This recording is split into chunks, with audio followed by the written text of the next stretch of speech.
Okay. So ഇതിൽ കൂടിയിട്ടുള്ള എല്ലാവരും നമ്മുടെ പ്രോഗ്രാമറിന് അപ്ലൈ ചെയ്തിട്ടുള്ള ആളുകളായിരിക്കും അല്ലെ.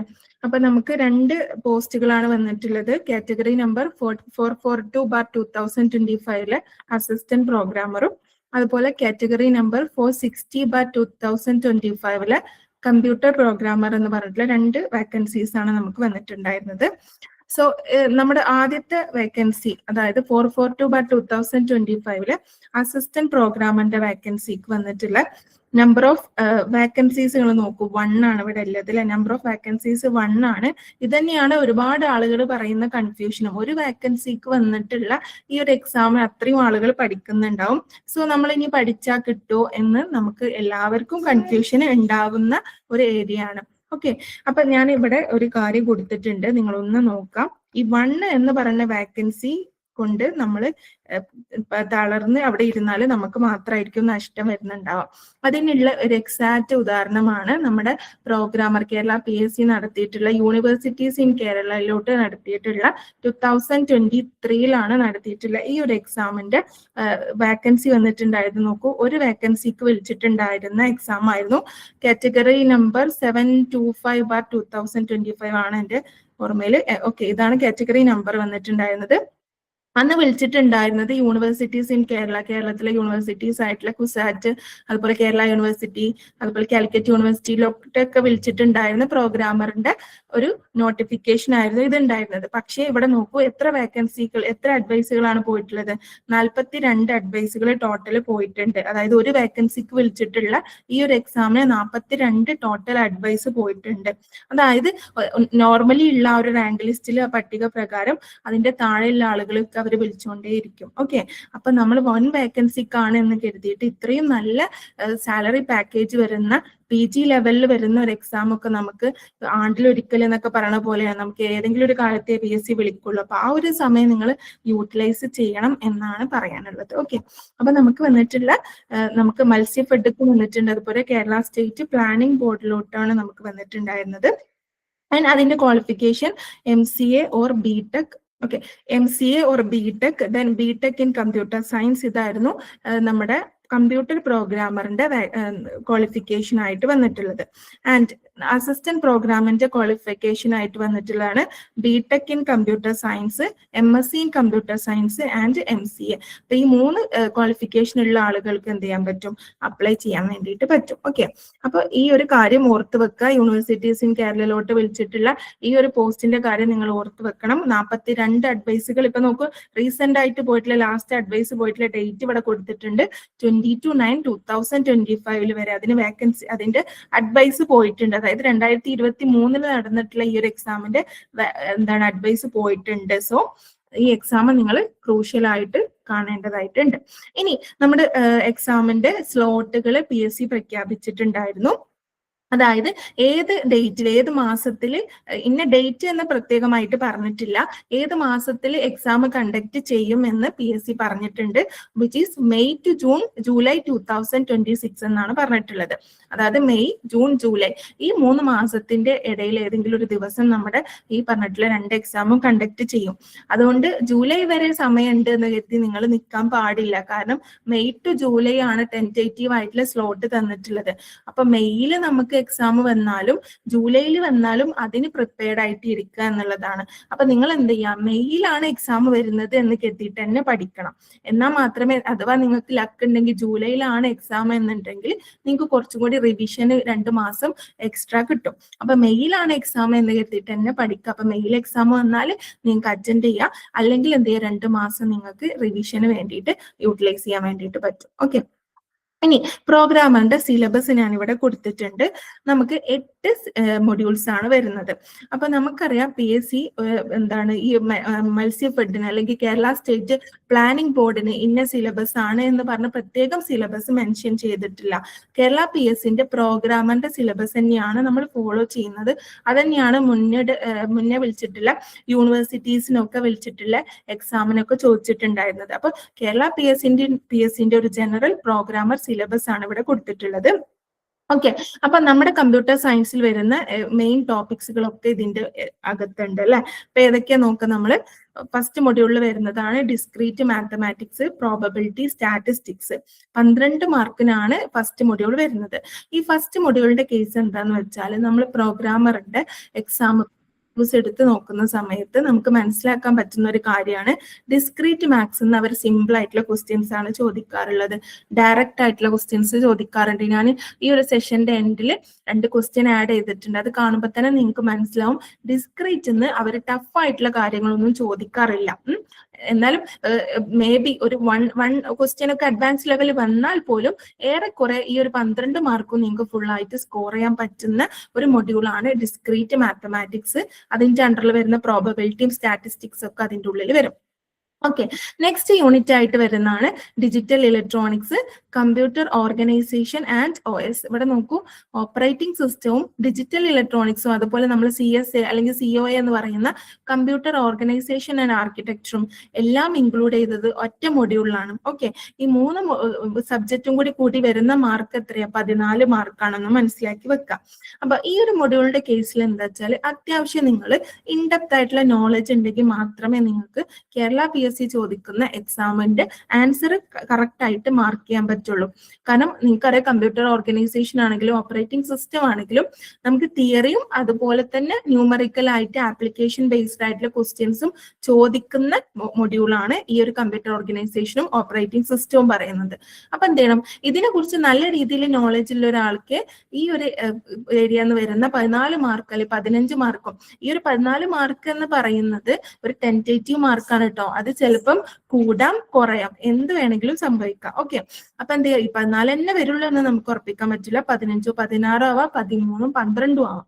അപ്പൊ ഇതിൽ നല്ല രീതിയിൽ നോളജ് ഉള്ള ആളുകൾക്ക് മാത്രമേ ഈ ഒരു എക്സാമിൽ ഈ ഒരു മൊഡ്യൂളിൽ വന്നിട്ടുള്ള ക്വസ്റ്റ്യൻസ് അറ്റൻഡ് ചെയ്യാൻ പറ്റുള്ളൂ.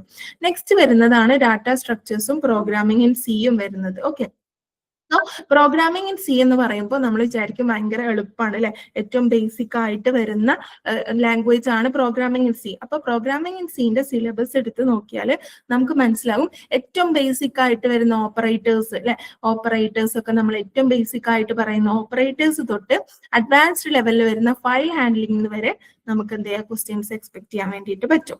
അതുപോലെ തന്നെ ഡേറ്റ സ്ട്രക്ചേഴ്സും ഇമ്പോർട്ടന്റ് ആണ്. അപ്പൊ ഇത് രണ്ടും കമ്പൈൻ ചെയ്തിട്ടാണ് നമുക്ക് 12 മാർക്കിന് ക്വസ്റ്റ്യൻ ഇട്ടിട്ടുള്ളത് അല്ലെ. അപ്പൊ ഇത് നമുക്കൊരു ഇപ്പൊ കഴിഞ്ഞിട്ടുള്ള യൂണിവേഴ്സിറ്റീസ് ഇൻ കേരളയിൽ വിളിച്ചിട്ടില്ല അസിസ്റ്റന്റ് പ്രോഗ്രാമറിന് വിളിച്ചിട്ടുള്ള എക്സാമിന് നമുക്കൊരു റേഷ്യോ എന്ന് പറഞ്ഞാൽ ഡേറ്റ സ്ട്രക്ചർ നമുക്ക് 7 ക്വസ്റ്റ്യൻസ് ആണ് വന്നിട്ടുണ്ടായിരുന്നത്. ഓക്കെ, ഡാറ്റ സ്ട്രക്ചറിന് 7ഉം അതുപോലെ പ്രോഗ്രാമിംഗിന് 4ഉം ആണ്. അപ്പൊ 7:4, ഓക്കെ 7:5 എന്ന് പറഞ്ഞ ഈ ഒരു റേഷ്യോയിലായിരുന്നു പോയിട്ടുണ്ടായിരുന്നത്. ദെൻ ഒബ്ജക്റ്റ് ഓറിയന്റഡ് പ്രോഗ്രാമിംഗിൽ വരുന്നത് സിയും അതുപോലെ ജാവ രണ്ടിന്നും നമുക്ക് ക്വസ്റ്റ്യൻസ് വരും. സോ സിന്നും അതുപോലെ നമുക്ക് ജാവയെന്നും ക്വസ്റ്റ്യൻസ് വരും. ഓക്കെ, നെക്സ്റ്റ് വരുന്നതാണ് DBMS. ഓക്കെ, DBMSന്റെ കേസിൽ നോക്കുക നിങ്ങൾ, അത് ഒരു സബ്ജക്റ്റുമായിട്ടും ക്ലബ് ചെയ്തിട്ടില്ല. സിംഗിൾ DBMS മാത്രമായിട്ട് 12 മാർക്ക് നിങ്ങൾക്ക് സ്കോർ ചെയ്യാൻ പറ്റും. നമ്മൾ ഇത് കഴിഞ്ഞിട്ട് ഇതിന്റെ ഡീറ്റെയിൽഡ് സിലബസിലൂടെ ഗോ ത്രൂ ചെയ്യുന്നുണ്ട്. അപ്പൊ നിങ്ങൾക്ക് മനസ്സിലാകും സിലബസ് വളരെ ഷോർട്ട് ആയിട്ടാണ് DBMS കൊടുത്തിട്ടുള്ളത്. അത് തന്നെ നമ്മൾ ഫുള്ളായിട്ട് പഠിച്ചു കഴിഞ്ഞാൽ 12 മാർക്കും അവിടെ ഷുവർ ആയിട്ട് സ്കോർ ചെയ്യാം. നെക്സ്റ്റ് വരുന്നതാണ് വെബ് പ്രോഗ്രാമിംഗ് അതുപോലെ ക്ലയന്റ് സെർവർ ആർക്കിടെക്ചർ റിലേറ്റഡ് ആയിട്ട്. അപ്പൊ നിങ്ങൾ PGക്കും ഡിഗ്രിക്കും ഒക്കെ പഠിച്ച സമയത്ത് ഇപ്പൊ പുതുതായിട്ട് റീസെന്റ് ആയിട്ടുള്ള ഇയേഴ്സിലാണ് ആഡ് ചെയ്തിട്ടുള്ള സബ്ജക്റ്റ് ആയിരുന്നു വെബ് ടെക്നോളജി എന്ന് പറയുന്നത്. ഓക്കെ, അപ്പൊ വെബ് ടെക്നോളജി റിലേറ്റഡ് ആയിട്ടുള്ള ഏറ്റവും ബേസിക് ആയിട്ട് വരുന്ന HTML തൊട്ടിട്ട് ജാവാസ്ക്രിപ്റ്റ്, PHP, CSS എല്ലാം ചോദിക്കുന്ന ഏരിയയാണ് web programming related. Then computer networks and programming. അപ്പൊ ഇവിടെ നോക്കേണ്ട കമ്പ്യൂട്ടർ നെറ്റ്വർക്ക്സിനും അതുപോലെ കമ്പ്യൂട്ടർ നെറ്റ്വർക്ക്സ് റിലേറ്റഡ് ആയിട്ടുള്ള പ്രോഗ്രാമിംഗ് ആണ് ഇവിടെ ചോദിക്കുക. അല്ലാതെ നമ്മുടെ നോർമൽ പ്രോഗ്രാമിംഗ് ഇൻ C++ അല്ല, കമ്പ്യൂട്ടർ നെറ്റ്വർക്ക് പ്രോഗ്രാമിംഗ് ആയിട്ടുള്ള സോക്കറ്റ്, UDP, TCP പ്രോഗ്രാമിംഗ് ഒക്കെയാണ് ചോദിക്കുക. ദെൻ സോഫ്റ്റ്വെയർ എഞ്ചിനീയറിംഗ് നമുക്ക് 12 മാർക്ക്. ഈ സോഫ്റ്റ്വെയർ എഞ്ചിനീയറിംഗിന്റെ കേസിൽ നമുക്കറിയാം തിയറി ബേസ്ഡ് ആണ്, പക്കാ തിയറി ബേസ്ഡ് ആണ്. എങ്കിൽ പോലും നമുക്ക് 1 മാർക്കൊക്കെ നമുക്ക് പ്രോബ്ലം ബേസ്ഡ് ആയിട്ട് എക്സ്പെക്ട് ചെയ്യാം. പക്ഷേ സോഫ്റ്റ്വെയർ എഞ്ചിനീയറിംഗിനൊക്കെ നിങ്ങൾ മാർക്കുകൾ ഒരിക്കലും സ്കിപ്പ് ചെയ്യാൻ പാടില്ല എന്ന് ഞാൻ പറയുള്ളൂ. കാരണം അത്രക്കും ബേസിക് ലെവലിൽ തന്നെയാണ് സോഫ്റ്റ്വെയർ എഞ്ചിനീയറിംഗിന് ക്വസ്റ്റ്യൻ ചോദിക്കാറുള്ളത്. ഓക്കെ, അപ്പോൾ ഇത്രയാണ് നമ്മുടെ 8 മൊഡ്യൂൾസ് വരുന്നത് ഫോർ ദ പ്രോഗ്രാമർ പോസ്റ്റ്. അതുപോലെ തന്നെ ഈ PSC നമുക്ക് സിലബസ് കൊടുത്ത സമയത്ത് ഏറ്റവും എൻഡിൽ കൊടുത്തിട്ടുണ്ട്. ഇതല്ലാതെ ഇതിന്റെ അപ്പുറം വേറെ നമ്മുടെ സബ്ജക്ട് സ്പെസിഫിക് ആയിട്ട് ചില കാര്യങ്ങളും ചോദിച്ചേക്കാം എന്ന് പറയുന്നുണ്ട്. അപ്പൊ നിങ്ങൾ കുറച്ച് AI റിലേറ്റഡ് ആയിട്ടുള്ള ക്വസ്റ്റ്യൻസുകളൊക്കെ നോക്കി പോകുന്നത് നല്ലതായിരിക്കും. ഇപ്പൊ നമുക്ക് ഈ ഒരു കാലഘട്ടത്തിൽ യൂസ്ഫുൾ ആവുന്ന ടെക്നോളജി റിലേറ്റഡ് ആയിട്ടുള്ള കാര്യങ്ങളും കൂടി ഒന്ന് നോക്കി പോകും. ഒരു ക്വസ്റ്റ്യൻ 2 ക്വസ്റ്റ്യനൊക്കെ അങ്ങനെ ചോദിക്കാൻ ചാൻസ് ഉള്ളൂ. ഓക്കെ, ഇനി നമുക്ക് നോക്കാം ആദ്യത്തെ മൊഡ്യൂൾ ആയിട്ടുള്ള ഡിസ്ക്രീറ്റ് മാത്സ്, പ്രോബബിലിറ്റി, സ്റ്റാറ്റിസ്റ്റിക്സ്. ഈ വരുന്ന ഫസ്റ്റ് മൊഡ്യൂൾ ഞാൻ നിങ്ങളോട് പറഞ്ഞു അഡ്വാൻസ്ഡ് ലെവലിൽ നമുക്ക് ക്വസ്റ്റ്യൻസ് വളരെ ചുരുക്കമാണ് വരാറുള്ളത് while we analysing the PYQs. Okay, ഇപ്പൊ ഇവിടെ നോക്കൂ ട്രൂത്ത് ടേബിൾ റിലേറ്റഡ് ആയിട്ട് ആൽജിബ്ര ഓഫ് പ്രൊപ്പോസിഷൻസ്, അതുപോലെ binary relations, inclusion exclusion principle, Bayes theorem, ഇതൊക്കെ നമുക്ക് ഡയറക്റ്റ് ആയിട്ട് തന്നെയാണ് ചോദിച്ചിട്ടുള്ളത്. നമുക്ക് നെറ്റ് എക്സാമിനൊന്നും ചോദിക്കുന്ന പോലെ ഇതിൽ നിന്ന് നമ്മൾ കുഴപ്പിക്കുന്ന രീതിയിലൊന്നും ഡിസ്ക്രീറ്റ് ചോദിക്കാറില്ല. ഓക്കെ, ഇനി അടുത്ത മൊഡ്യൂളിലോട്ട് നമ്മൾ പോവാണ്, which is digital electronics, computer organization and operating system. അല്ലെ, 3 സബ്ജക്ട് ഇൻക്ലൂഡ് ചെയ്തിട്ടുള്ള ഒരു മൊഡ്യൂൾ ആണിത്. അപ്പൊ ഇവിടെ നമുക്ക് വരുന്നത് മൈക്രോ പ്രൊസസർ എന്ന് പറഞ്ഞിട്ടുള്ള ഒരു സെപ്പറേറ്റ് സബ്ജക്റ്റും കൂടി നമുക്ക് വേണമെങ്കിൽ കൺസിഡർ ചെയ്യാൻ പറ്റും. ഈവൻ ദോ ഇത് ഇൻക്ലൂഡ്സ് ഇൻ COA, നമുക്ക് പറയാം ഇവിടെ 8086 മാത്രം നിങ്ങൾ പഠിച്ചാൽ മതി. 8086 ആർക്കിടെക്ചർ, അതിലുള്ള ഓപ്പറേഷൻസ് കാര്യങ്ങൾ 8085 നിങ്ങൾ ഇവിടെ പഠിക്കണ്ട. ഓക്കെ, അപ്പൊ സ്പെസിഫിക് ആയിട്ട് പറഞ്ഞിട്ടുണ്ട് ഏത് മൈക്രോ പ്രൊസസർ ആണ് നിങ്ങൾ പഠിക്കേണ്ടതെന്ന്. ഓക്കെ, പിന്നെ വരുന്നതാണ് ഈ ബൂളിയൻ ലോജിക്, അതുപോലെ K-മാപ്പ് സിംപ്ലിഫൈ ചെയ്യാൻ നമുക്ക് വരാറുണ്ട്. ബൂളിയൻ എക്സ്പ്രഷൻ സിംപ്ലിഫൈ ചെയ്യാൻ കഴിഞ്ഞ പ്രാവശ്യം യൂണിവേഴ്സിറ്റീസ് ഓഫ് കേരളയിൽ ചോദിച്ചിട്ടുണ്ട്. ഓക്കെ, പിന്നെ വോൺ ന്യൂമാൻ ആർക്കിടെക്ചർ, അതായത് ഏറ്റവും ബേസിക് ആയിട്ടുള്ള CSA റിലേറ്റഡ് ആയിട്ട് ചോദിക്കാറുണ്ട്. നിങ്ങൾ കാഷ്യ മാപ്പിംഗ് ഒക്കെ കേട്ടിട്ടുണ്ടാവും അല്ലെ. കാഷ്യ മാപ്പിംഗ് എന്ന് നമുക്ക് പ്രോബ്ലം ടൈപ്പ് ക്വസ്റ്റ്യൻസ് COA എന്ന് വരാറുണ്ട്. Set associative mapping, direct mapping ഒക്കെ നിങ്ങൾ കേട്ടിട്ടുണ്ടാവും. നെക്സ്റ്റ് വരുന്നതാണ് ഓപ്പറേറ്റിംഗ് സിസ്റ്റത്തിൽ നിന്ന് നമുക്ക് തിയറി ബേസ്ഡും അതുപോലെ തന്നെ നമുക്ക് ആപ്ലിക്കേഷൻ ലെവലും ക്വസ്റ്റ്യൻസ് വരുന്ന ഏരിയയാണ് ഓപ്പറേറ്റിംഗ് സിസ്റ്റം എന്ന് പറയുന്നത്. അപ്പൊ ഇതിലൂടെയൊക്കെ ഒന്ന് ഗോത്രൂ ചെയ്യാം. ഡെഡ് ലോക്ക്, മെമ്മറി മാനേജ്മെന്റ് നമുക്ക് പ്രോബ്ലം ടൈപ്പ് ക്വസ്റ്റ്യൻസ് വരാറുണ്ട്. പ്രോസസ്സിന്റെ സൈസ്, മെമ്മറിന്റെ സൈസ് ഒക്കെ റിലേറ്റഡ് ആയിട്ട്. Then booting, then user accounts, backup, അതുപോലെ ഷെൽ പ്രോഗ്രാമിംഗ്. നിങ്ങൾ ഫോർക്ക് സിസ്റ്റം കോളൊക്കെ കേട്ടിട്ടുണ്ടാവും അല്ലെ, ഫോർക്ക്, ക്ലോണ്. അപ്പൊ ഓരോ സിസ്റ്റം കോളുകൾ എന്തിനു വേണ്ടിയിട്ടാണ് യൂസ് ചെയ്യുന്നത്, അല്ലെങ്കിൽ നമുക്കൊരു ഷെൽ പ്രോഗ്രാമിംഗ് തന്നിട്ട് ഇവിടെ എത്ര നമ്പർ ഓഫ് ചൈൽഡ് പ്രോസസ്സുകളാണ് ക്രിയേറ്റ് ചെയ്തിട്ടുള്ളത്, അങ്ങനെയൊക്കെ ക്വസ്റ്റ്യൻസ് വരാറുണ്ട്. ഓക്കെ, ഇനി നമ്മൾ തേർഡ് മൊഡ്യൂളിലോട്ട് പോവാണ്, which is data structures and programming in C. അപ്പൊ നോക്കുക, രണ്ടും കമ്പൈൻഡ് ആയിട്ടാണ് ഒരു മൊഡ്യൂൾ. അപ്പൊ ഇത് നമുക്ക് 6 വരാറുണ്ട്, അല്ലെങ്കിൽ നമുക്ക് 7, 5 എന്നുള്ള രീതിയിലും വരാറുണ്ട്. അപ്പൊ കൂടുതൽ എംഫസിസ് ഡാറ്റ സ്ട്രക്ചറിന് തന്നെ നിങ്ങൾ കൊടുക്കണം. അപ്പൊ ഇതിൽ വളരെ ഇൻട്രസ്റ്റിംഗ് ആയിട്ടുള്ള ലിങ്ക്ഡ് ലിസ്റ്റ്, സ്റ്റാക്ക്, ക്യൂ, ഇതൊക്കെ നമ്മൾ ഏറ്റവും ബേസിക് ആയിട്ട് ഡിഗ്രിയിൽ തന്നെ പഠിച്ചു പോകുന്ന കാര്യങ്ങളാണ്. പ്രയോറിറ്റി ക്യൂ, ഹാഷിംഗ് റിലേറ്റഡ് ആയിട്ട് എപ്പോഴും ചോദിക്കാറുണ്ട്. ദെൻ ട്രീ ട്രാവേഴ്സൽസ്, അതായത് in order, pre order, post order traversals ഒക്കെ ചോദിക്കാറുണ്ട്. AVL ട്രീസ് വെച്ചിട്ട് ചോദിക്കാറുണ്ട്. അതുപോലെ തന്നെ ഷോർട്ടസ്റ്റ് പാത്ത് ഫൈൻഡ് ഔട്ട് ചെയ്യാനുള്ളത് നിങ്ങൾക്ക് അറിയുന്നുണ്ടാവും. 2 രീതിയിൽ നമുക്ക് ഷോർട്ടസ്റ്റ് പാത്ത് ഫൈൻഡ് ഔട്ട് ചെയ്യാം അല്ലെ, സിംഗിൾ സോഴ്സ് എന്നും അതുപോലെ സിംഗിൾ സോഴ്സ് ഷോർട്ടസ്റ്റ് പാത്തും അതുപോലെ ഓൾ പെയർ ഷോർട്ടസ്റ്റ് പാത്തും. ഇത് രണ്ടൊന്നും ചോദിക്കാറുണ്ട്. ഡിജിക്സ്ട്രാസ് അൽഗോരിതം ഒക്കെ വെച്ചിട്ട് ചോദിക്കും. Then minimum spanning tree algorithm 2 types ഉണ്ട് അല്ലെ, Prim's algorithm and Kruskal's algorithm. Prim's and Kruskal's ഇതുമായിട്ട് റിലേറ്റ് ചെയ്ത് ചോദിക്കാറുണ്ട്. ദെൻ സോർട്ടിംഗ് അൽഗോരിതം എന്ന് മാത്രമാണ് നമ്മളോട് പറഞ്ഞിട്ടുള്ളത്. ഒരുപാട് സോർട്ടിംഗ് അൽഗോരിതംസ് ഉണ്ട് അല്ലെ, ഹീപ്പ് സോർട്ട്, അതുപോലെ മെർജ് സോർട്ട്, ദെൻ നമുക്ക് ക്യുക്ക് സോർട്ട്, ഒരുപാട് സോർട്ടിംഗ് അൽഗോരിതംസ് ഉണ്ട്. അപ്പോൾ അതിന്റെ കോംപ്ലക്സിറ്റീസ്, ഓരോ സോർട്ടിംഗ് അൽഗോരിതത്തിന്റെയും ടൈം കോംപ്ലക്സിറ്റി, സ്പേസ് കോംപ്ലക്സിറ്റി ചോദിക്കാം. അല്ലെങ്കിൽ നമുക്ക് എന്ത് ചെയ്യാം, ഓരോന്നിലും അപ്രോച്ച് ചെയ്യുന്ന മെത്തേഡുകൾ ഏതൊക്കെയാണെന്നൊക്കെ ചോദിക്കാം അല്ലെ. ഡിവൈഡ് ആൻഡ് കൺക്യൂർ മെത്തേഡ് യൂസ് ചെയ്തിട്ടുള്ള മെർജ് സോർട്ട്. ഓക്കെ, അതായത് താഴെ തന്നവയിലുള്ള സോർട്ടിംഗ് അൽഗോരിതത്തിൽ ഏതാണ് മെർജ് സോർട്ട് യൂസ് ചെയ്യുന്ന ടെക്നിക്ക്, അങ്ങനത്തെ രീതിയിലൊക്കെ ക്വസ്റ്റ്യൻസ് വരാറുണ്ട്. പിന്നെ പറഞ്ഞ പോലെ പ്രോഗ്രാമിംഗ് ചെയ്യുന്ന ഓപ്പറേറ്റേഴ്സ് ഏറ്റവും ബേസിക് ആയിട്ട് തുടങ്ങിയിട്ട് ഇവിടെ നോക്കൂ, ഏറ്റവും അഡ്വാൻസ്ഡ് ലെവലിൽ ഫയൽ ഹാൻഡ്ലിംഗും ക്വസ്റ്റ്യൻസ് വരും. ഓക്കെ, നെക്സ്റ്റ് വരുന്ന ടോപ്പിക് ആണ് നമുക്ക് object oriented programming through C++, Java. അപ്പൊ ഇവിടെ പറഞ്ഞ പോലെ തന്നെ C++ഉം അതുപോലെ ജാവയെന്നും രണ്ടൊന്നും നമുക്ക് ക്വസ്റ്റ്യൻസ് എക്സ്പെക്ട് ചെയ്യാം. ഒരു ഈക്വൽ ഡിസ്ട്രിബ്യൂഷൻ കൊടുക്കുക അല്ലെ, 6 എന്നുള്ള രീതിയിൽ കൊടുത്താൽ മതി. അപ്പൊ ഈ കാര്യങ്ങളൊക്കെ നമുക്ക് ബേസിക് ആയി ലൂപ്പ് കോൺസെപ്റ്റുകൾ, polymorphism, generic classes, exception handling and ജാവയുമായിട്ട് റിലേറ്റ് ചെയ്തിട്ടുള്ള ആപ്ലെറ്റിന്റെ ലൈഫ് സൈക്കിൾ, അങ്ങനത്തെ കാര്യങ്ങളാണ് ഈ ഒരു മൊഡ്യൂളിൽ സിലബസിൽ കൊടുത്തിട്ടുള്ളത്. ഇനി ഇവിടെ നോക്കൂ, ഞാൻ നിങ്ങളോട് പറഞ്ഞു DBM UMS ആണ് ഏറ്റവും ഷോർട്ടസ്റ്റ് ആയിട്ടുള്ള സിലബസ് ഇവിടെ അല്ലെ. 12 മാർക്കിന് ചോദിച്ചിട്ടുള്ള ഏറ്റവും ഷോർട്ടസ്റ്റ് ആണ്. പക്ഷേ നോക്കൂ, ഇത് മുഴുവൻ നിങ്ങൾ പഠിച്ചു പോയാൽ മതി, ഷുവർ ആയിട്ട് നിങ്ങൾക്ക് ആ 12 മാർക്ക് സ്കോർ ചെയ്യാൻ പറ്റും. ഏറ്റവും ബേസിക് ആയിട്ടുള്ള കീസ്, എല്ലാ കീസിനെ കുറിച്ചും നിങ്ങൾക്ക് ഐഡിയ ഉണ്ടായിരിക്കണം, നല്ല ഇൻഡെപ്തിലുള്ള ഐഡിയ ഉണ്ടായിരിക്കണം. ദെൻ മോഡലിനെ കുറിച്ച്, അതുപോലെ നോർമലൈസേഷൻ വെരി വെരി ഇമ്പോർട്ടന്റ് ആണ്. പ്രോബ്ലം ടൈപ്പ് ആയിട്ടും ചോദിക്കാം, അതുപോലെ തന്നെ നമുക്ക് ഡെഫിനിഷൻ തിയറി ബേസ്ഡ് ആയിട്ടും ചോദിക്കാം. 1NF to 5NF. Then views, stored procedures, acid properties, concurrency control, triggers, ഇതുമായിട്ട് റിലേറ്റ് ചെയ്തിട്ടൊക്കെ നമുക്ക് ക്വസ്റ്റ്യൻസ് വരും. നെക്സ്റ്റ് വരുന്നതാണ് client server architecture and web programming. ഇപ്പൊ നേരത്തെ പറഞ്ഞു നമ്മൾ വെബ് ടെക്നോളജി അല്ലെ, വെബ് ടെക്നോളജി എന്ന് പറയുന്ന PGന്റെയും ഡിഗ്രീന്റെയും ഒക്കെ പേപ്പറിന് വന്നിട്ടുള്ള ഈ ഒരു പോർഷൻ ആണ് ഈ വെബ് പ്രോഗ്രാമിംഗ്. അതിൽ മോസ്റ്റ്ലി വെബ് പ്രോഗ്രാമിംഗ് തന്നെയാണ് ചോദിക്കാറുള്ളത്. ക്ലയന്റ് സെർവർ ആർക്കിടെക്ചർ റിലേറ്റഡ് ആയിട്ടും നമുക്ക് കുറവാണ്, അതായത് ഇപ്പൊ ഈ 3 ടയർ ആർക്കിടെക്ചർ, 2 ടയർ ആർക്കിടെക്ചർ ഒക്കെ റിലേറ്റഡ് ആയിട്ടാണ് ക്വസ്റ്റ്യൻസ് വരാം. ദെൻ ഇവിടെ നോക്കൂ, വെബ് സെർവേഴ്സ്, HTML, XML, ഏറ്റവും ബേസിക് ആയിട്ട് HTML സിൻടാക്സ് വരെ നമുക്ക് ചോദിക്കും കേട്ടോ. HTML, CSS, PHP, ജാവാസ്ക്രിപ്റ്റ്, ഇതുമായിട്ട് റിലേറ്റ് ചെയ്ത് വരാറുണ്ട്. അതുപോലെ തന്നെ ഇവിടെ നോക്കൂ, ഡാറ്റാബേസ് കണക്ടിവിറ്റി റിലേറ്റഡ് ആയിട്ട് വെബ് പ്രോഗ്രാമിംഗിന്റെ ഡാറ്റാബേസ് റിലേറ്റഡ് കണക്ട് ജാക്സും സിഗ്നലാറും ഒക്കെ ചോദിക്കും. ഓക്കെ, ഇതാണ് നമ്മുടെ സിലബസ് ഓവറോൾ ഒന്ന് പരിചയപ്പെടുത്തുകയാണ്. അപ്പൊ നിങ്ങളൊന്ന് മനസ്സിലാക്കി വെക്കുക എന്തൊക്കെയാണ് നമ്മുടെ സിലബസിൽ വരുന്നത് എന്ന്. Okay, then computer networks and പ്രോഗ്രാമിംഗിൽ TCP/IP, അതുപോലെ OSI ISO മോഡൽസ് ഏറ്റവും ബേസിക് ആയിട്ട് നെറ്റ്വർക്കിൽ പഠിക്കുന്ന 2 മോഡൽസുകളാണ് അല്ലെ.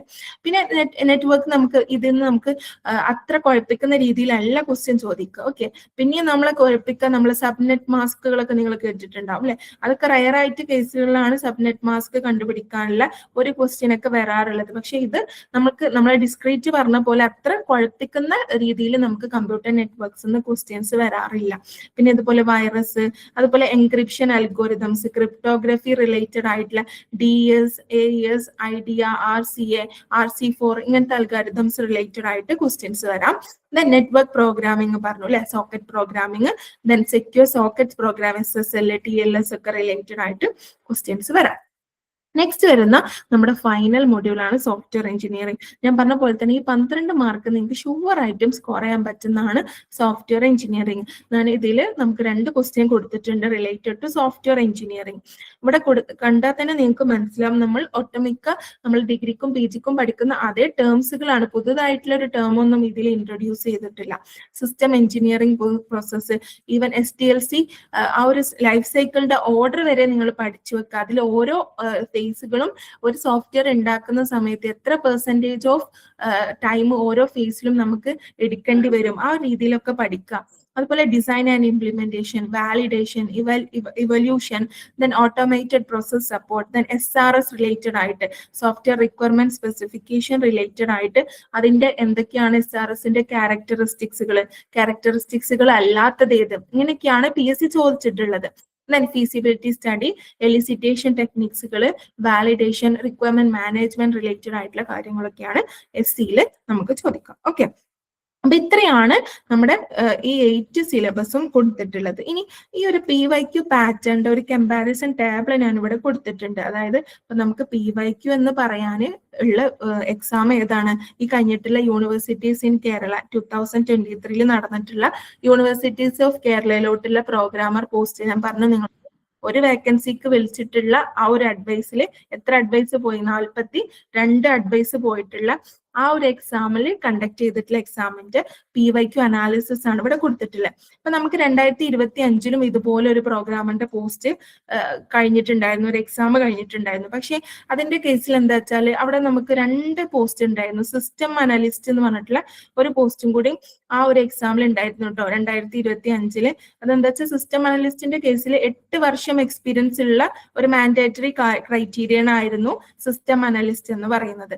അപ്പൊ 8 വർഷം എക്സ്പീരിയൻസ് ഉണ്ടായത് കൊണ്ട് തന്നെ ആ ഒരു എക്സാമിൽ ചില ഏരിയാസ് ഈ ഒരു സിലബസ് തന്നെയായിരുന്നു, പക്ഷെ ചില ടോപ്പിക്സുകൾ കുറച്ച് ഇൻഡെപ്തിൽ പോയിട്ടുണ്ടായിരുന്നു. അപ്പൊ അത് വെച്ചിട്ട് നമുക്ക് ഇത് കമ്പയർ ചെയ്യാൻ പറ്റില്ല. കാരണം നമുക്ക് ഇവിടെ വന്നിട്ടുള്ള 2 പോസ്റ്റുകളും നമുക്ക് എക്സ്പീരിയൻസ് ഒന്നും പറയുന്നില്ല, നമ്മുടെ PG ക്വാളിഫിക്കേഷൻ മാത്രം അല്ലെങ്കിൽ BTech ക്വാളിഫിക്കേഷൻ മാത്രമാണ് പറയുന്നത്. ഓക്കെ, അപ്പൊ ഈ ഒരു കമ്പാരിസൺ കൊടുത്തിട്ടുള്ളത് നിങ്ങൾ മനസ്സിലാക്കുക.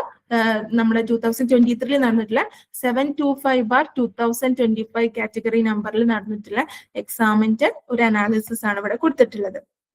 ഓക്കെ, അപ്പൊ നോക്കാം നമുക്ക്.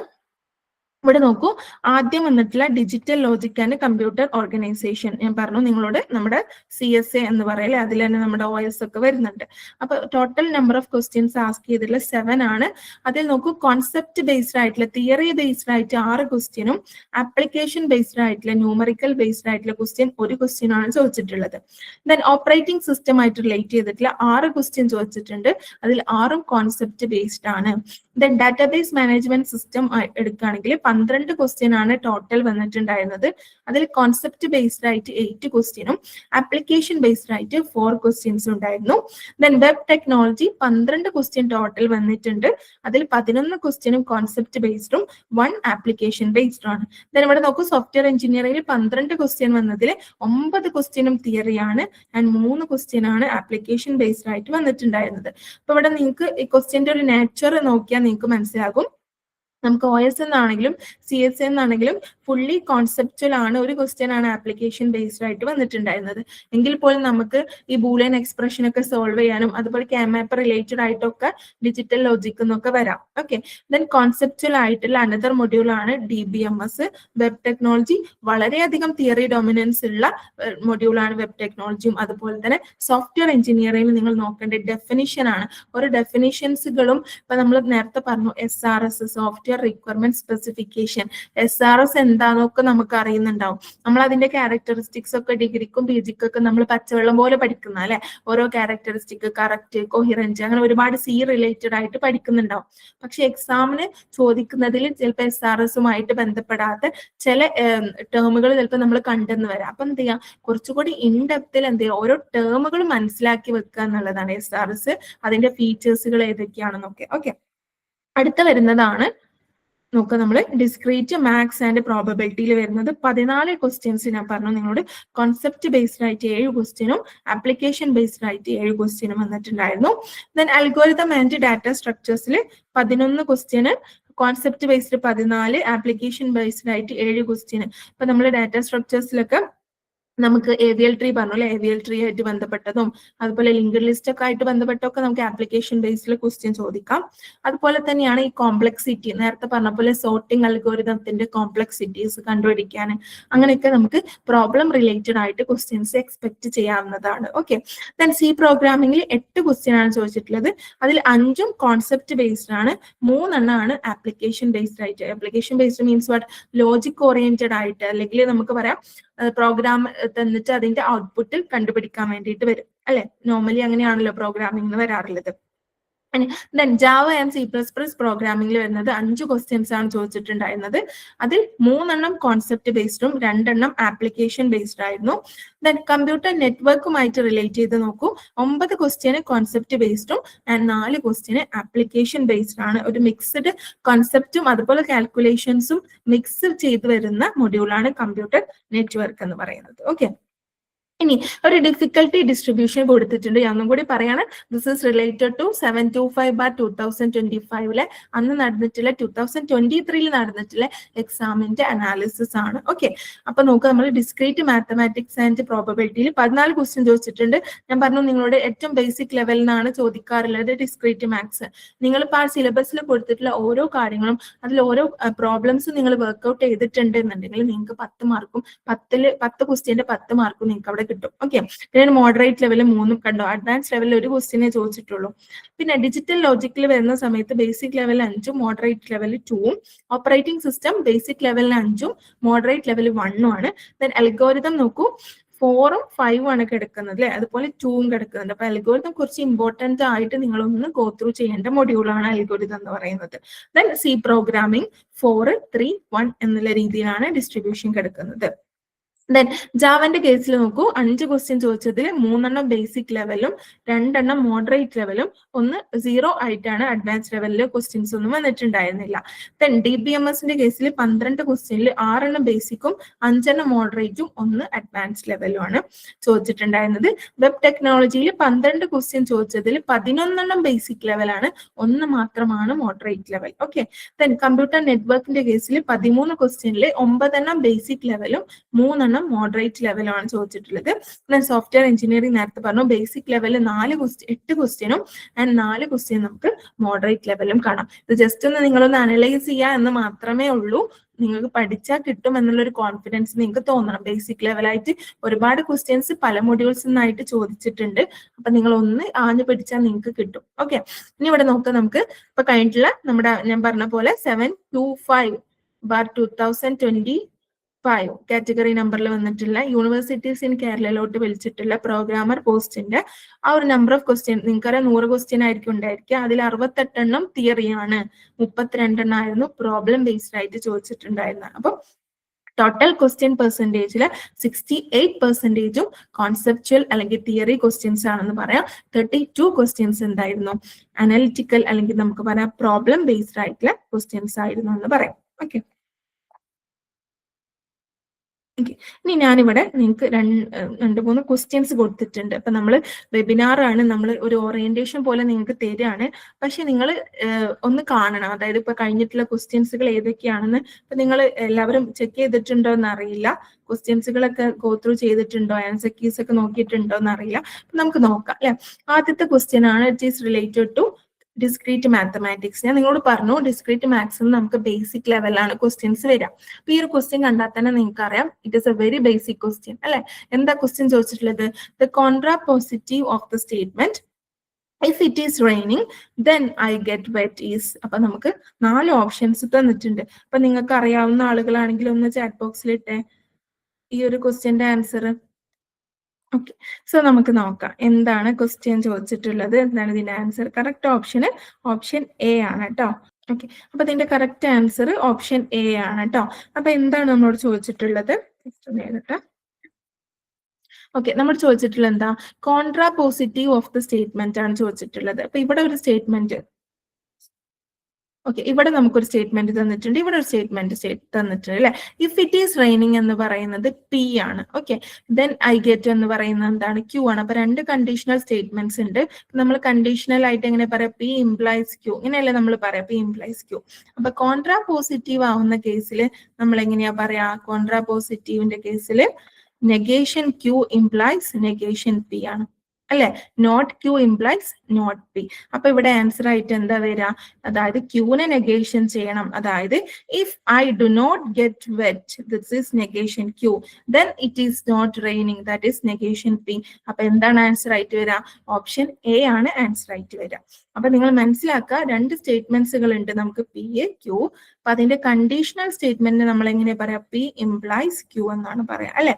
ഇനി നമ്മൾ അതിന് കോൺട്രാ പോസിറ്റീവ് ആണെങ്കിൽ, ഓക്കെ, കോൺട്രാ പോസിറ്റീവ് ആവുന്ന കേസിൽ നമ്മൾ എങ്ങനെ പറയും, negation Q implies negation P. Okay, ഇനി നമ്മൾ കോൺവേഴ്സ് ആവുന്ന കേസിൽ എങ്ങനെയാണ് പറയാ, കോൺവേഴ്സ് ആവുന്ന കേസിൽ കോൺവേഴ്സ്, കോൺട്രാ പോസിറ്റീവ്, ഇൻവേഴ്സ്, ഇത് 3ആണ് നമ്മൾക്ക് കണ്ടീഷണൽ സ്റ്റേറ്റ്മെന്റ്സിൽ പഠിക്കാണ്ടാവും അല്ലെ. ക്യൂ ഇംപ്ലൈസ് പി ആണ് കണ്ടീഷണൽ കോൺവേഴ്സിൽ പറയുന്നത്. അതുപോലെ ഇൻവേഴ്സ് ആണെങ്കിൽ നമ്മൾ എന്ത് പറയും, negation P implies negation Q. Okay, negation P implies negation Q എന്ന് വരും. ഓക്കെ, അപ്പൊ കോൺട്രാ പോസിറ്റീവ് ആണ് ചോദിച്ചത് കൊണ്ട് നമുക്ക് എന്ത് പറയാം, negation Q implies negation P, that is if I do not get wet then it is not raining. Okay, അപ്പൊ ഇനി കോൺവേഴ്സ് ആണെങ്കിൽ നമുക്ക് എങ്ങനെ സ്റ്റേറ്റ്മെന്റ് രൂപത്തിൽ പറയാൻ പറ്റും, കോൺവേഴ്സ് ആണെങ്കിൽ, കോൺവേഴ്സ് എന്ന് പറഞ്ഞാൽ എന്താ, ക്യൂ ഇംപ്ലൈസ് പി ആണ് അല്ലെ. അപ്പൊ നമുക്ക് എങ്ങനെ പറയാം, if I get wet then it is raining എന്ന് പറയാം അല്ലെ. ഇനി ഇൻവേഴ്സ് ആണെങ്കിൽ എന്താ, negation P implies negation Q. So നമുക്ക് എങ്ങനെ പറയാം, if it is not raining then I do not get wet അല്ലെ. അപ്പൊ അങ്ങനെയാണ് നമുക്ക് ഓപ്ഷൻ എ കിട്ടുക. ക്ലിയർ അല്ലേ?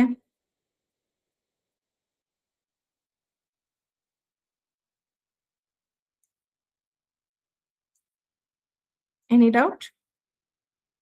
ജസ്റ്റ് ഒന്ന് നിങ്ങൾക്ക് പരിചയപ്പെടാൻ വേണ്ടിയിട്ടാണ് ക്വസ്റ്റ്യൻസ് കൊടുത്തിട്ടുള്ളത്.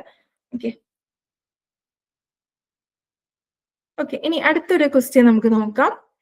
X dash plus Y into X plus Y equal to, അതായത് നമ്മൾ ബൂളിയൻ എക്സ്പ്രഷൻ സോൾവ് ചെയ്യുന്ന ക്വസ്റ്റ്യൻ ആണ് വന്നിട്ടുള്ളത്. വെരി വെരി സിമ്പിൾ ക്വസ്റ്റ്യൻ ആണ്. എന്താണ് ആൻസർ പറയൂ. തെറ്റിക്കോട്ടെ, നിങ്ങൾ ചാറ്റ് ബോക്സിൽ ഇട്ടോളൂ, പ്രശ്നമില്ല.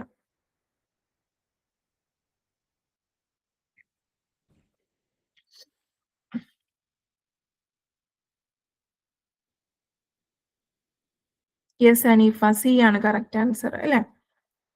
നമുക്കൊന്ന് ജസ്റ്റ് ഫാസ്റ്റിലൊന്ന് നമുക്കതൊന്ന് സോൾവ് ചെയ്യാം.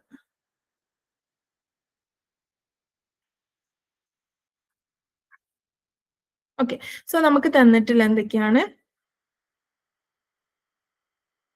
Okay, X dash plus Y into X plus Y അല്ലെ. നമ്മൾ എന്ത് ചെയ്യുക, ഡയറക്റ്റ് ഡിസ്ട്രിബ്യൂഷൻ ലോ അപ്ലൈ ചെയ്ത് കൊടുക്കുക. എന്ത് ചെയ്യുക, എക്സ് ഡാഷിനെ ഈ ടേം കൊണ്ടും മൾട്ടിപ്ലൈ ചെയ്യുക. അപ്പൊ നമുക്ക് എന്ത് കിട്ടും? X dash X plus X dash Y plus എന്ത് ചെയ്യാം, വൈനെ നമ്മൾ ഈ രണ്ട് ടേം കൊണ്ടും മൾട്ടിപ്ലൈ ചെയ്യാം. അപ്പൊ എന്ത് കിട്ടും? Y X plus Y Y അല്ലെ. അപ്പൊ നമുക്ക് എന്ത് ചെയ്യാം, ഈ എക്സ് ഡാഷ് എക്സ് എന്ന് പറഞ്ഞാൽ എന്താ, 0 ആണ് അല്ലെ. ദാറ്റ് ഈസ് എന്താണ് എക്സ് ഡാഷ് എക്സ് 0 ആവാനുള്ള ലോ ഏതാണ്? That law is called as complement law. Okay, plus എന്ത് ചെയ്യാം, X dash Y plus Y X plus Y into Y എന്ന് പറയുന്നത് എന്താണ്? വൈ ആണ്. Which is this law? ഈ ലോന്റെ പേരൊന്ന് പറഞ്ഞ ചാറ്റ് ബോക്സിൽ ഇട്ടെ. Y into Y equal to Y, Y plus Y equal to Y. Which is that law? Okay, idempotent law ആണ് അല്ലേ. Okay okay, this law is called as idempotent law.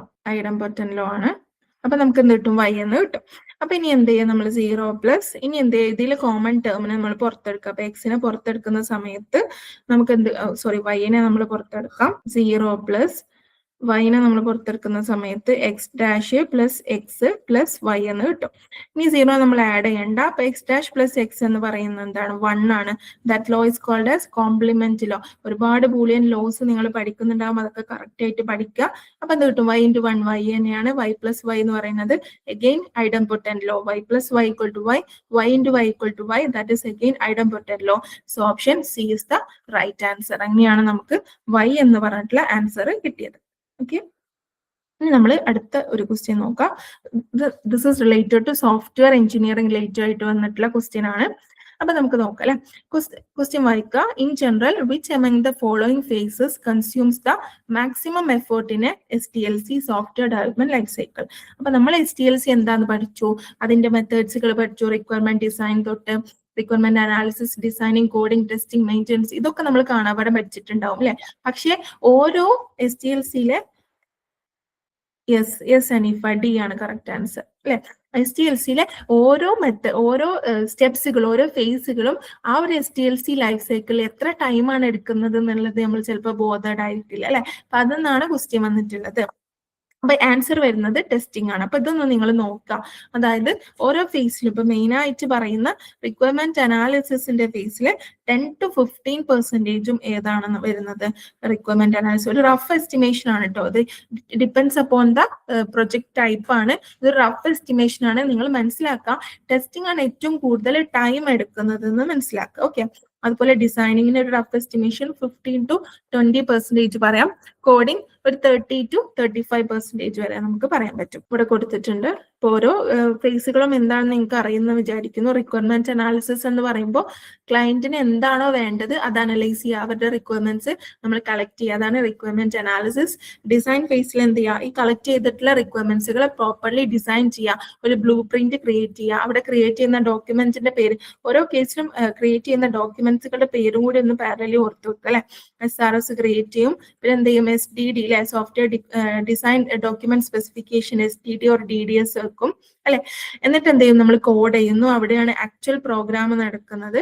എന്നിട്ട് എന്ത് ചെയ്തു, ഈ പ്രോഗ്രാം ചെയ്തിട്ടുള്ളതിനെ കറക്റ്റ് ആയിട്ട് അത് ക്ലയന്റ് പറഞ്ഞിട്ടുള്ള requirements തന്നെയാണോ നമ്മുടെ സോഫ്റ്റ്വെയറിന്റെ അകത്തുള്ളത് എന്ന് വെരിഫൈ ചെയ്യുക, ചെക്ക് ചെയ്യുക. അതാണ് ടെസ്റ്റിംഗ് ഫേസിൽ ഉണ്ടാവും. ഓക്കെ, ഇനി ടെസ്റ്റിങ്ങിന് എന്തുകൊണ്ടാണ് ഇത്ര അധികം എഫേർട്ട്, ഇത്ര അധികം ടൈം എടുക്കുന്നത് എന്നുള്ള റീസൺ എന്താ? നിങ്ങൾക്കറിയാം, every module must be verified അല്ലെ. ആദ്യം ചെയ്യുന്ന ടെസ്റ്റിംഗ് ആണ് യൂണിറ്റ് ടെസ്റ്റിംഗ്. അതായത് നമ്മുടെ ഒരു സോഫ്റ്റ്വെയർ ഡിവൈഡ് ചെയ്തിട്ടുള്ള ഓരോ മൊഡ്യൂൾസിനെ ആദ്യം ഇൻഡിവിജ്വലി ടെസ്റ്റ് ചെയ്യണം അല്ലെ.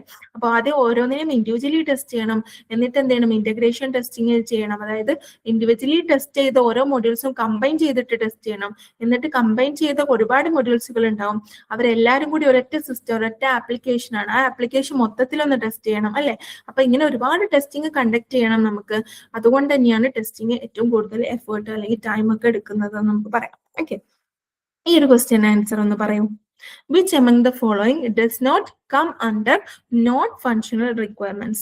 Non-functional requirements ന്റെ അണ്ടറിൽ വരാത്തത് ഏത് എന്നാണ് ചോദിച്ചിട്ടുള്ളത്. ഏതാണ് answer? D. Yes Aneef, correct. D ആണ് അല്ലെ. കാരണം എന്താ, ഈ തന്നിട്ടുള്ള എല്ലാം എന്താണ്, നോൺ ഫങ്ഷണൽ റിക്വയർമെന്റ്സ് ആണ്. നമ്മളോട് ചോദിച്ചിട്ടുള്ള കറക്റ്റ് ക്വസ്റ്റ്യൻ നോക്കണം. ഈ നോട്ട് അല്ലാത്തൊക്കെ വെച്ചിട്ട് നമ്മൾ ഒന്ന് പതറിപ്പോവും. നമ്മൾ ചിലപ്പോൾ മാർക്ക് ചെയ്തത് കറക്റ്റ് ആണെന്ന് വിചാരിച്ച് നമ്മൾ പുറത്തിറങ്ങുന്ന സമയത്തായിരിക്കും പിന്നെ നമ്മൾ ക്വസ്റ്റ്യൻ നോക്കുക അല്ലെ. ഇത് നമുക്ക് എല്ലാവർക്കും പറ്റുന്ന മിസ്റ്റേക്ക് ആണ്. ഇവിടെ നോക്കൂ, which of the following does not come under non functional requirements. Non functional റിക്വയർമെന്റ്സിന്റെ അണ്ടറിൽ വരാത്തത് ഏത് എന്നാണ് ചോദിച്ചിട്ടുള്ളത്.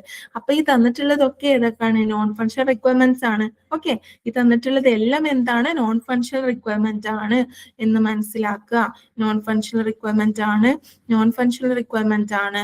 അതുപോലെ ഇവിടെയും നോൺ ഫങ്ഷണൽ റിക്വയർമെന്റ് ആണ്. അപ്പൊ ഇതൊക്കെ എന്തിൽ വരാതിരിക്കില്ല, നോൺ ഫങ്ഷണൽ റിക്വയർമെന്റിൽ വരാതിരിക്കില്ല എന്ന് മനസ്സിലാക്കുക. ഇനി നമുക്ക് നോക്കാം എന്താണ് ഫങ്ഷണൽ റിക്വയർമെന്റ്, അതുപോലെ നോൺ ഫങ്ഷണൽ റിക്വയർമെന്റ് എന്താണെന്ന് നോക്കാം അല്ലെ. അപ്പൊ ഫങ്ഷണൽ റിക്വയർമെന്റ് എന്ന് പറഞ്ഞാൽ എന്താ, what the system should do.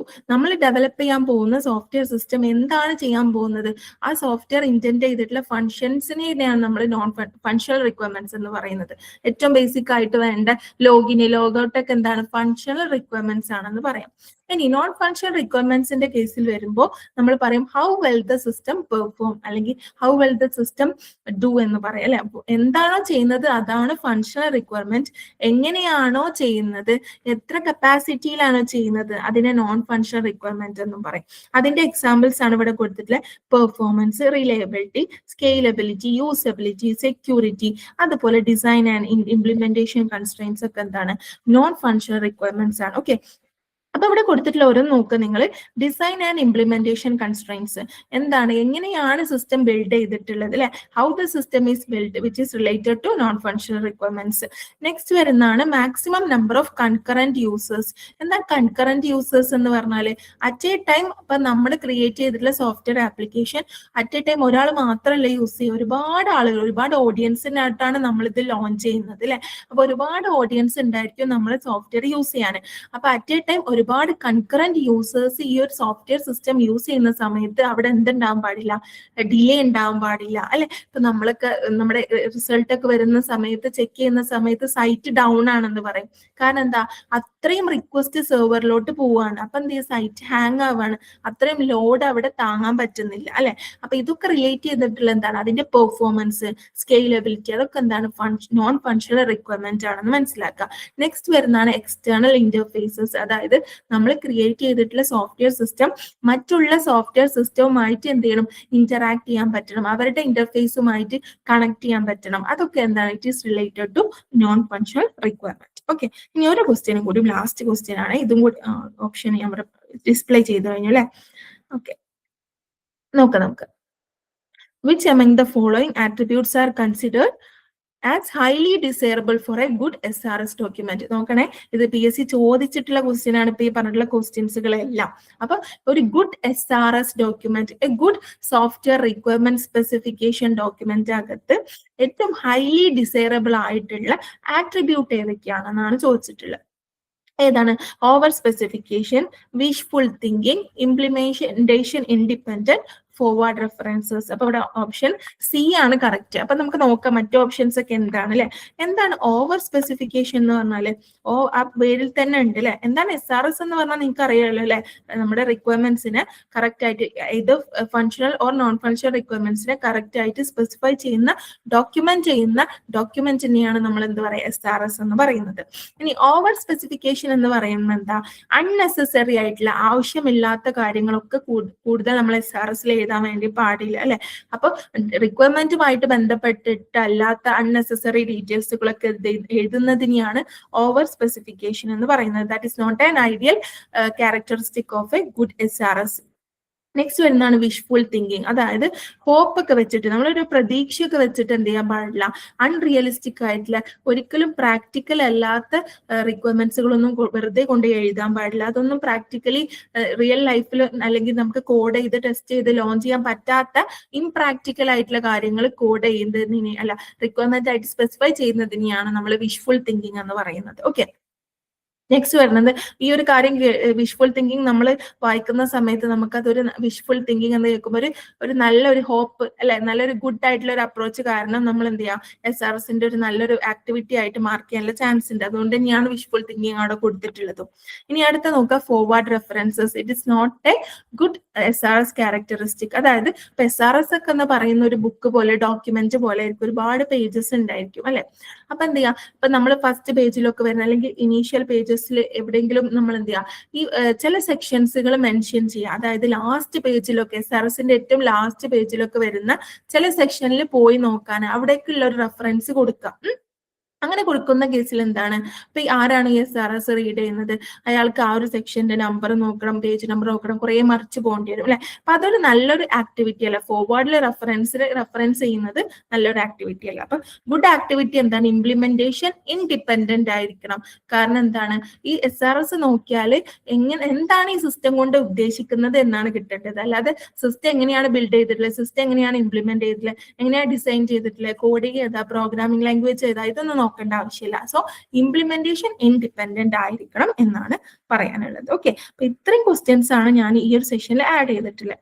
അപ്പൊ നമ്മൾ ഈ ഒരു വെബിനാറിൽ കൂടിയിട്ടുള്ള എന്തിനാണ്, നമുക്ക് ഈ ഒരു പ്രോഗ്രാമർ എന്ന് പറയുന്ന ഒരു കോഴ്സ് നമ്മളിവിടെ ലോഞ്ച് ചെയ്യുന്നുണ്ട്. ആ ഒരു ഡീറ്റെയിൽസ് നിങ്ങളുടെ അടുത്ത് ഷെയർ ചെയ്യാനും പ്ലസ് അതിന്റെ ഈ ഒരു സിലബസിൽ നിങ്ങൾക്ക് ഇപ്പം ഗോ ത്രൂ ചെയ്തപ്പോൾ നിങ്ങൾക്ക് ഒരു ചെറിയൊരു ബ്രീഫ് ഐഡിയ എങ്കിലും നിങ്ങൾക്ക് കിട്ടിയിട്ടുണ്ടാവും എന്ന് വിചാരിക്കുന്നു. ഓരോ സിലബസിന്റെയും വെയിറ്റേജ് അനാലിസിസും കാര്യങ്ങളൊക്കെ. ഓക്കെ, ഇനി ഇപ്പൊ നിങ്ങളുടെ കയ്യിൽ ഇപ്പൊ സിലബസ് ഉണ്ട്. അപ്പൊ നിങ്ങൾ സിലബസ് ഇങ്ങനെ നോക്കിയിട്ട് ഓരോ യൂണിറ്റ് എടുക്കുന്നു, ഓരോ ടോപ്പിക്സ് എടുക്കുന്നു, യൂട്യൂബിലും സെർച്ച് ചെയ്യുന്നു, പഠിക്കുന്നു.